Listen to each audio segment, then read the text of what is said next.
Well, certainly, yes. Harry and Meghan's detractors have been calling for them to be stripped of their HRH since they left the royal family. Plot by Prince William to finally deal. Prince Harry lost! Official news is that Prince Harry is crying after Parliament, and his dearest brother decided to remove his royal titles. Not only did Harry lose, he did an interview bashing his family again. It seemed like the British monarchy was done with Harry playing the victim card to get whatever he desired. Obviously, pretty gutted about the decision. We thought it was going to go our way. The royal family is quiet in this whole scenario, letting Parliament be ruthless and Prince Harry weeping in his $14 million mansion. Most reasonably minded people would like to see a family reconcile, particularly in the wake of King Charles's health struggles, but at this point I just don't see how it could happen. The first shock Prince Harry ever got in his life was when his father, King Charles, said his last will. And no, he didn't cry because his father's health was declining or there were chances that King Charles could die any other day, but he cried because King Charles clearly told the whole world that his heir is Prince William. The last will didn't contain any name or any mention of Prince Harry, as the monarchy made a final decision about their future. Been a surprise as well as not a surprise. Our so-called tragic prince wept that day, not knowing that it was the start. My status hasn't changed. It can't change. I am who I am. I am part of what I'm part of, and I can never escape that. At least Prince Harry knew that his status could be changed. Prince William, the allegedly boring older brother, who was once just a receding hairline in a navy suit, is now being painted as a behind-the-scenes political assassin, plotting to relieve Harry of his royal freebies. If you know that other people are being protected, people that have made a choice for public office, then why wouldn't you be comfortable, happy with someone in my position who's given 35 years service to his country? Apparently, William has finally had enough of being the adult in the room, while his brother gallivants across California, giving lectures on compassion from his $14 million mansion.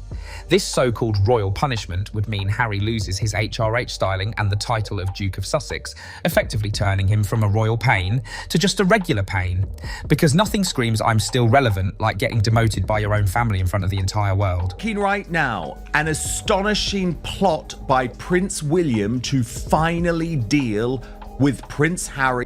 And just when Harry thought he could surf into obscurity on a wave of podcast deals and self-pity, his own brother might be the one pulling the plug on his royal Wi-Fi. Let's not pretend this is some sort of noble act of royal responsibility. No, this is payback. William reportedly isn't charging into battle with a trumpet and a press release.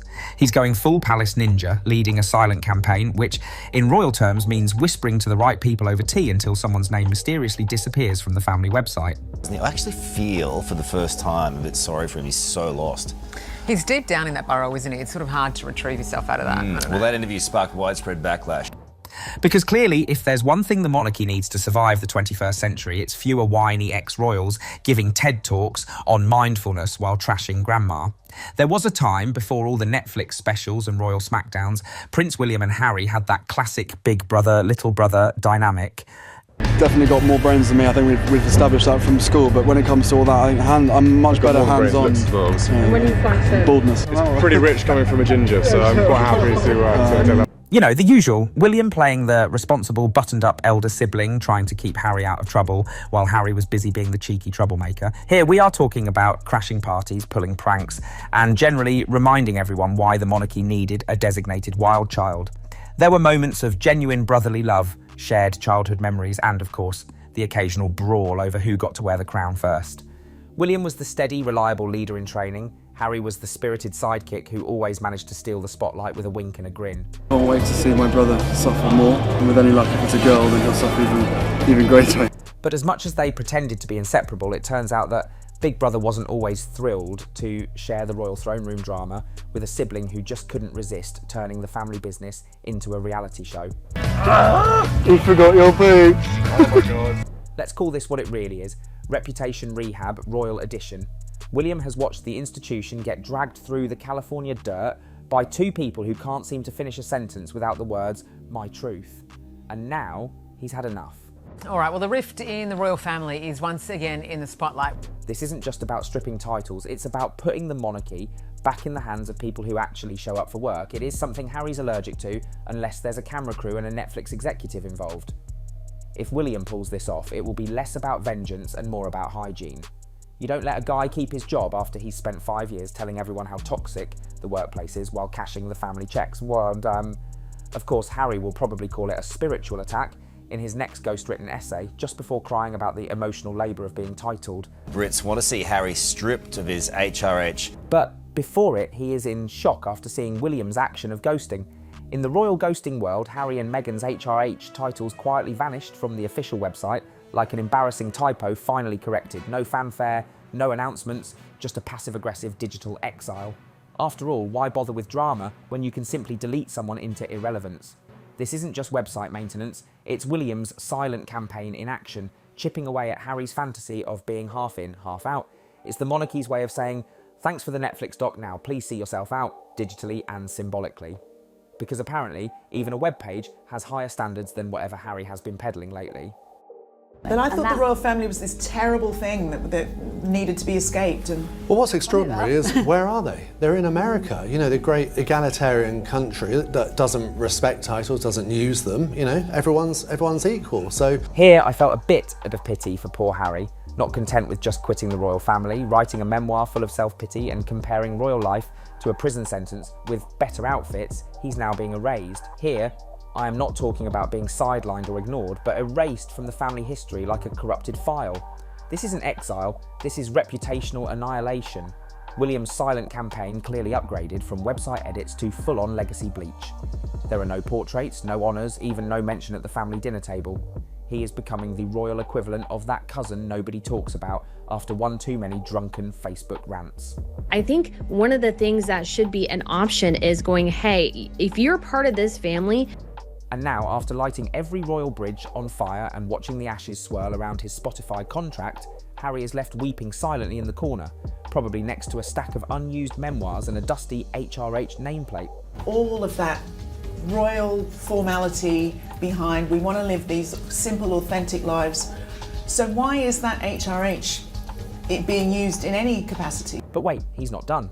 In a last-ditch effort to cling to relevance and manipulate public sentiment, he reaches for his ultimate emotional trump card, Princess Diana. How would your mom feel about your relationship with your brother now? I think she would be sad. Yes, he's once again dragging out his mother's name like a royal get-out-of-jail-free card, hoping that invoking her legacy will stop the wave of well-earned backlash. It's not subtle, it's not noble, but it's a strategic sob story wrapped in sentimentality, designed to guilt his brother and the nation into forgiving his chaos. I think she'd be looking at it long term, to know that there are certain things that we need to go through. But it seemed like the House of Lords had other plans. This is not whispers, but the official news. Harry's royal circus has annoyed everyone so much that even the British Parliament, a body famous for moving slower than a Buckingham Palace guard on sleeping pills, is finally springing into action. Members from both sides of the aisle have united like it's World War III to strip Harry of his titles. That the declining arc of Harry's popularity has accelerated into a high speed. Turns out when you spend years trashing your family in docu-series, whining in podcasts, and acting like the monarchy is just a bad ex, people start getting fed up. Now there's a petition in the House of Lords gaining steam like it's the Hogwarts Express, except this train's destination is bye-bye Duke of Sussex. Because of the colour of her skin, the social media... When politicians who usually argue over tea brands can suddenly bond over dunking Harry, you know you've really inspired national unity, just not the kind he was hoping for. This is the reason Prince Harry is full-on panicking in his interviews and calling out for his father, King Charles. He is trying to remind the king that he is the youngest and no doubt the most spoiled son of the royal family. He is the memento of Princess Diana. I would love reconciliation with my family. There's no point in continuing to fight anymore. As I said, life is precious. But King Charles has gone deaf and silent over his pleas. Baby boy and the Queen's treasured grandson, Prince Harry is now dangling by a very frayed royal thread. And because nothing says we're done here, quite like digging up century-old legislation, lawmakers are dusting off the Titles Deprivation Act of 1917. 1917. On the 14th of December, King George V issued a letters patent that essentially limited and redefined royal titles and limiting the size of the royal family. Yes, the same law was used to punish royals who backed the actual enemy in World War I. Let that sink in. Harry, in all his misguided glory, is now being legally grouped with traitors who sided with Germany. It is a shock for Harry and Meghan, and they are finding it difficult to accept this brutal reality. To be educated or live in the country in order to remain on the line of succession. But Parliament isn't stopping at vintage laws. They are also crafting a shiny new piece of legislation, the Dignity of the Crown Act. The current monarch is able, in theory, to issue a letters patent, which would have the effect of removing titles and all such things. It's aimed squarely at folks who use their royal status for personal gain while pretending to hate the very institution that gave them that platform. Translation: Harry, your podcast coin-grabbing and documentary sobfests are finally catching up with you. When you're being slapped by laws written for wartime defectors and modern grifters, maybe it's time to stop selling trauma and start reading the room. Could issue a letters patent, which could have the effect to remove... What makes this even more deliciously ironic is that Harry's spent years telling everyone he wanted to step back from royal duties, not step on them, light them on fire, and sell the ashes for a Netflix deal. Harry had made some really quite startling claims. He even suggested that there are dark forces at... Yet here we are, watching the monarchy and Parliament essentially saying, you wanted out, don't worry, we'll make it official. If the legislation passes, Harry won't even need to worry about being stripped anymore, because there won't be anything left to strip. Harry and Meghan. One of which being that these titles were a gift from the late Queen, and therefore it's unlikely that said gift is going to be revoked. He will be just another guy named Harry who used to be royal, now making sad face emojis on streaming platforms. So much for being a modern prince. At this rate, the only crown Harry will be left with is on a novelty birthday hat in a Montecito backyard barbecue. Here, as usual, Harry is blaming everyone else for his doom, except himself. Well, he blames it onto everybody else. He blames the fact that he's back there on the 10th. Harry got a whiff of reality when he didn't receive an invite to the coronation, because nothing says you're dead to us like being benched from the single most public family event in decades. While the world was watching crowns being placed and history being made, Harry was probably sulking in Montecito, wondering why no one texted him a Zoom link. Because he's spare, and therefore they had the title of... The royal family didn't need to issue a statement. His absence screamed loud enough. The spare has officially expired. But instead of taking a microscopic glance at his own actions, our dear victim-in-chief decided to point fingers like he's blaming the Olympics. Because clearly, when you're banned from a national event for years of disloyal tantrums, the only logical conclusion is that everyone else is the problem. But he forgot what he and his wife were doing for the last 5 years. The divide just keeps on getting wider. It certainly does, and also until Harry and Meghan are prepared to take accountability for their own actions. The man who once took a solemn oath to uphold the dignity of the crown now uses his royal connections as a springboard for lucrative Netflix deals, endless podcast episodes, and political commentary that shamelessly violates the monarchy's long-standing tradition of political neutrality. Queen Elizabeth II's memory. According to a source, here's the quote. Calling on American voters to reject hate might sound noble on the surface, but it's a glaring breach of the crown's unspoken rule. The royal family stays neutral in politics, no matter what, yet here is Harry leveraging his royal pedigree to push progressive agendas, making headlines and ruffling feathers in equal measure. The irony is delicious. A man who benefits from centuries of tradition is publicly dismantling the very institution that gave him a platform and an audience. This point that they're still using royal monograms and stuff like that, it's like, oh my gosh, guys, you left this 5 years ago. Harry's version of serving the crown apparently means using it as a launchpad for activism and profits, all while waving goodbye to royal responsibilities. And then there's Meghan Markle, the royal outsider who somehow manages to simultaneously criticise and exploit royal privilege with jaw-dropping audacity. She claims to hate everything royal, desperately clings to it.